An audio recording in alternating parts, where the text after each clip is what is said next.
appelez bien Juan Juan, la femelle panda, qui est la star du moment au zooparc de Beauval.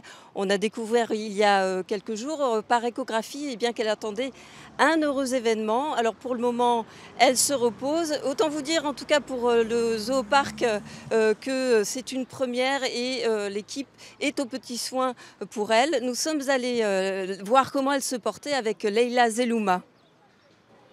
Non loin des koalas et des panthères, il y a un secteur très prisé par les visiteurs, surtout en ce moment. Ils viennent voir Yanzi, le mâle panda. C'est vrai que c'est impressionnant, cette grosse bête. C'est vrai qu'on a envie de faire des câlins, bon, on sait que voilà, c'est pas une bonne idée. C'est un moment unique, donc on prend un selfie avec le panda pour dire, pour marquer l'événement. C'est un peu balèze et c'est un peu gros. Et pendant que Yanzi se donne en spectacle, la femelle panda Juan Juan, elle, se repose car elle attend un heureux événement. Impossible de la voir si ce n'est à travers 5 caméras braquées sur elle 24 heures sur 24. Sur le moniteur, là, ça enregistre tous les mouvements de la femelle en continu. Dès qu'elle bouge, ça déclenche l'enregistrement.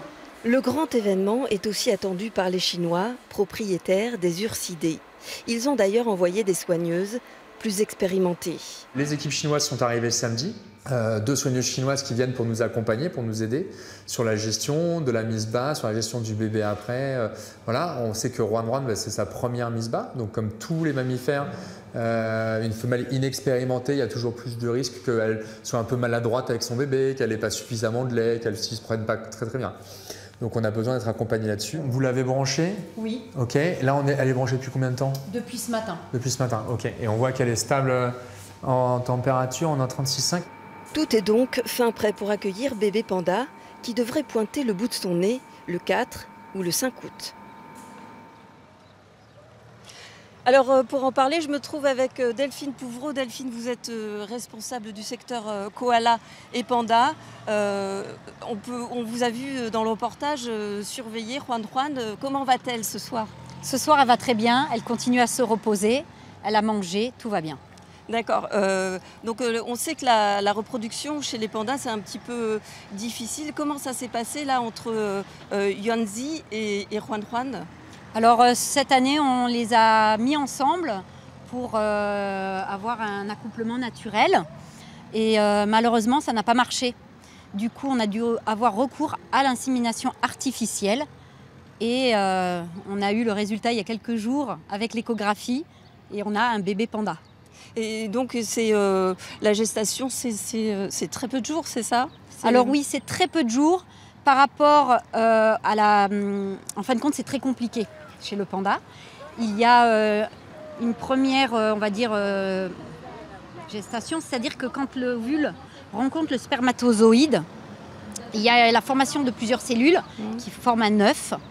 Et ensuite, la femelle pose cette gestation, ne bouge plus, ça ne bouge plus. Et ensuite, ça va durer comme ça à peu près 3 mois. Ça s'appelle la diapause. Mais c'est difficile de le voir, c'est ça? Oui, c'est difficile à le voir. La femelle garde une attitude normale. Donc là, à ce moment-là, on ne peut pas savoir si elle est gestante. Au bout de ces 3 mois, la gestation va commencer. C'est-à-dire qu'elle arrête la diapause et là, la gestation va commencer. Là, on peut le voir par rapport aux échographies qu'on a réalisées effectivement la semaine dernière. Et donc Juan Juan devrait mettre bas d'ici quelques jours. Qu'est-ce que vous surveillez plus précisément dans son comportement, dans je sais pas, dans sa façon d'être? Alors on la surveille 24 heures sur 24 par l'intermédiaire de nos caméras. Et aussi on va la voir au quotidien, régulièrement. On vérifie que tout va bien pour elle, qu'elle mange, qu'elle s'abreuve un petit peu. Et surtout, elle a besoin de beaucoup de repos. D'accord. Dernière question. Les pandas sont chinois. Comment ça va se passer pour le bébé panda?